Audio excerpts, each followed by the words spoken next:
First, slide the door to the center of the track. With one hand, press firmly on the outside of the handle. Begin removing the screws on the inside of the handle.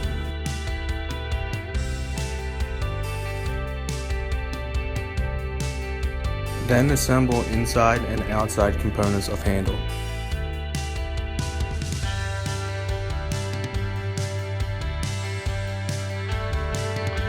Before mounting to the door, make sure that your holes are lined up.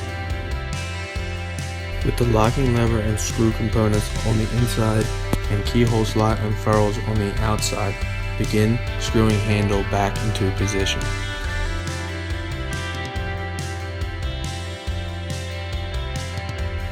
To adjust the locking latches on the mortise, push the safety pin in and lock the door, bringing down the locking latches. With your flathead screwdriver, begin adjusting the latches as needed. When finished, push safety pin back in, unlock door, and close.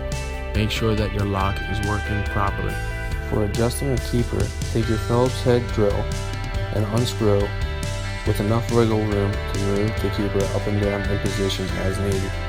Once you have your position, hold keeper firmly in one hand and screw back into track with the other. To adjust the sliding panel rollers, begin by popping off the roller cap covers.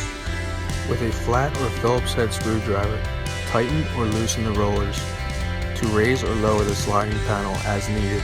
When the sliding panel is working correctly, put the roller cap covers back on.